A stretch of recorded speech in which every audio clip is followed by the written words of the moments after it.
10 août. Esdras chapitre 10 verset 1 à 44.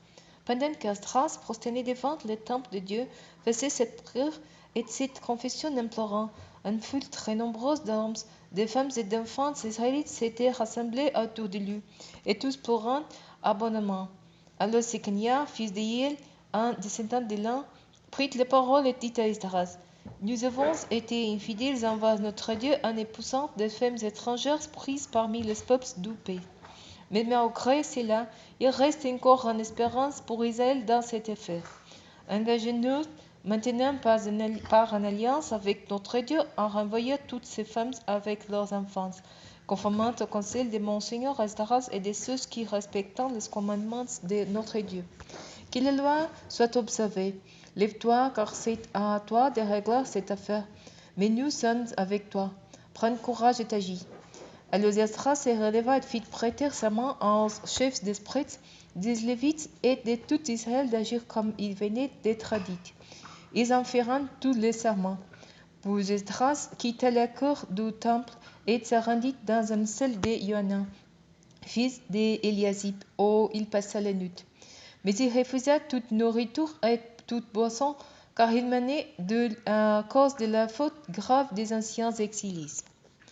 On fit ensuite publier dans Juda et à Jérusalem un ordre enjoignant à tous les anciens déportés de se réunir à Jérusalem. Les chefs et les responsables du peuple avaient décidé que ceux qui ne présenteront pas dans un délai de 3 jours verront tous leurs biens voués à l'Éternel et seront eux-mêmes exclus de la communauté des anciens déportés. Alors tous les hommes de Juda et de Benjamin se rassembleront à Jérusalem dans les 3 jours. C'était le 20e jour du 9e mois. Tout le peuple se tenait dans la cour du temple en tremblant à cause de cette affaire, et aussi parce qu'il pleuvait à verse.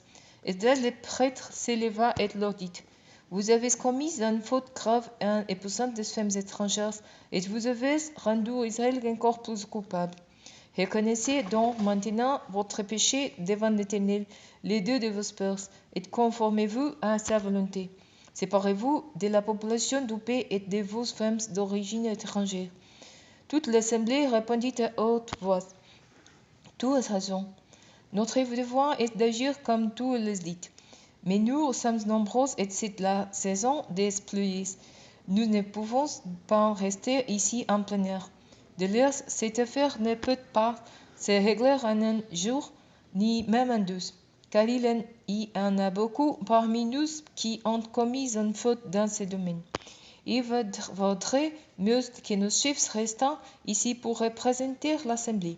Tous ceux qui, dans nos villes, ont épousé des femmes étrangères se présenteront à tous les rôles aux dates qu'on leur fixera, avec des responsables et des juges de leurs villes respectives, jusqu'à ce que l'ardente colère de notre Dieu, provoquée par cette affaire, se soit détournée de nous. Sous Jonathan, fils d'Esaïe, et Yasia, fils de Tsikiva, soutenus par Mesulam et par les Lévites Sabataï, s'opposeront à cette mesure, mais la majorité des anciens déportés s'en conformeront. Esdras le prêtre choisit en les désignant nommément les chefs des groupes familiaux. Ceux-ci commenceront à séjourner le premier jour du 10e mois pour examiner les cas. Ils achèveront de régler la situation de tous les hommes qui avaient épousé des femmes étrangères le premier jour du premier mois. Voici qu'ils étaient les prêtres qui avaient épousé des femmes étrangères. Parmi les descendants de Josué, fils de Josadak, et ceux des hommes de sa parenté, Maséia, Eliezer, Yarib et Guédalia. Ils s'engagèrent par une poignée de main à renvoyer leurs femmes et à offrir un bélier en sacrifice pour expier leurs fautes.